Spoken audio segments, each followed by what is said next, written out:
Hey guys, I hope the group's going well for you so far. I wanted to talk today about being consistent with your snacks and maybe even your meals too. But I don't know about you, but especially like when I'm working a crazy shift. I'm not anymore. I'm a stay-at-home mom now. But when I was working shifts like that, snacks are a huge thing for me. What I would pack, I would always overeat. And if I was just grabbing stuff and going out the door, it would never turn out well for me. And then, of course, if you don't find what you have packed for yourself satisfying, then you're definitely going to be hitting up those vending machines and stuff, right? Like there was always the craving for pop or a treat if I had change on me while I was on shift.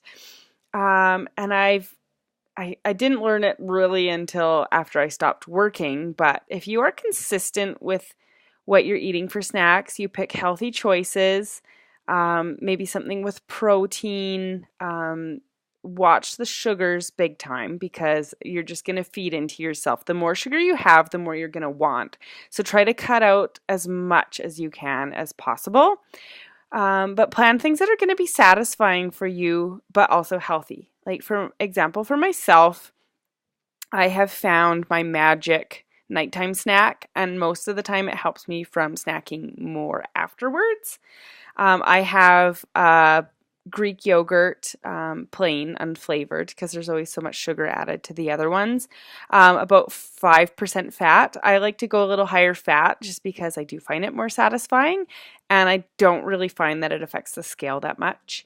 I put it in my portion control containers, and then I also have frozen cherries on top that I buy at Costco, which are great. They're nice and sweet. And then I usually melt a little bit of coconut oil and kind of sprinkle it over top, so it really feels kind of decadent, even though it's not. And it's really filling because of the protein and very satisfying too, because it's kind of like a dessert. So I have that every single night, and I still look forward to it every single night.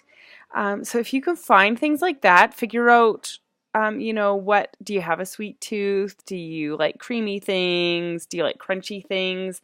If you can kind of find things like that to work with, that work within your budget, that are easy to come by and easy to prepare, try to train yourself to kind of get used to it. It doesn't take very long to get into those habits. And if you are consistent with them and kind of stick with a few things to just rotate through during the week, you'll still look forward to them, but you won't just be grabbing for things, and it will definitely help curb some cravings as well. So I highly recommend it. It is more work. I know you're busy. I know you're tired, and it does take a little bit of planning, but after a while, it just becomes habit, and you'll just constantly have those items on your grocery list, and we'll automatically prepare them. So something to think about for this evening. We'll discuss it a little bit more and maybe have some other examples of great snacks. But comment below if you have one that is a good go-to for you. We'd love to hear it in case maybe someone else has another idea on that. Mama.